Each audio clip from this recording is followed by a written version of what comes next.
অপর এক হাদিসের মধ্যে হযরত আয়েশা রাদিয়াল্লাহু তাআলা আনহা বলেন, ক্বালা রাসূলুল্লাহ সাল্লাল্লাহু আলাইহি ওয়াসাল্লাম, এমন একটা যুগ আসবে, এমন একটা সময় আসবে যেই সময় এক শ্রেণীর লোক কাবাঘর ধ্বংস করার জন্য আসবে। এই জন্য নবী করিম সাল্লাল্লাহু আলাইহি ওয়াসাল্লাম হাদিসের মধ্যে বলেছেন, ইয়াখজুজাইশানিল কাবা, এমন একটা দল আসবে যে দলটা কাবাঘর ধ্বংস করার জন্য অগ্রসর হবে।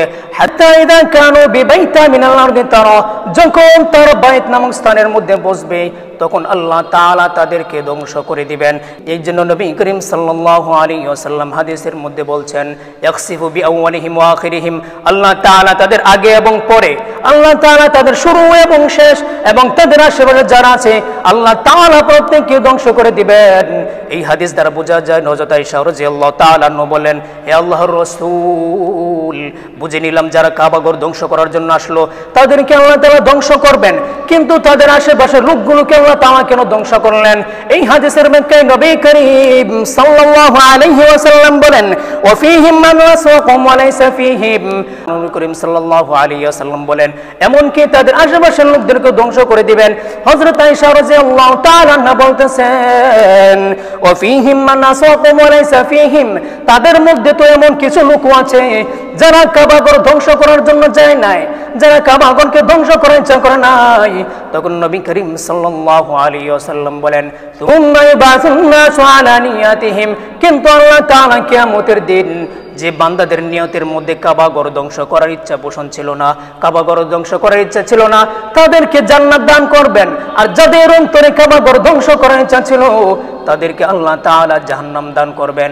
এই জন্য যখন আল্লাহ তাআলা আযাব গজব দিবেন, যখন আল্লাহর পক্ষ থেকে আযাব গজব আসবে, তখন আল্লাহ তাআলা পুরা জাতির উপরে এই গজব নাজিল করবেন, কিন্তু আল্লাহ তাআলা যারা ভালো কাজ করবেন তাদেরকে জান্নাতে দিবেন।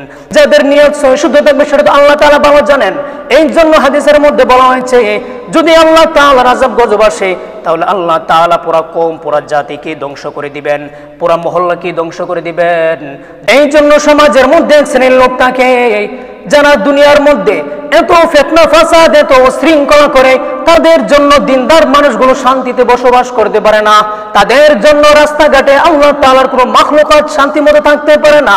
এমনকি রাস্তাঘাটে যে মানুষ চলাফেরা করে তাদের জন্য শান্তি চলাফেরা করতে পারে না।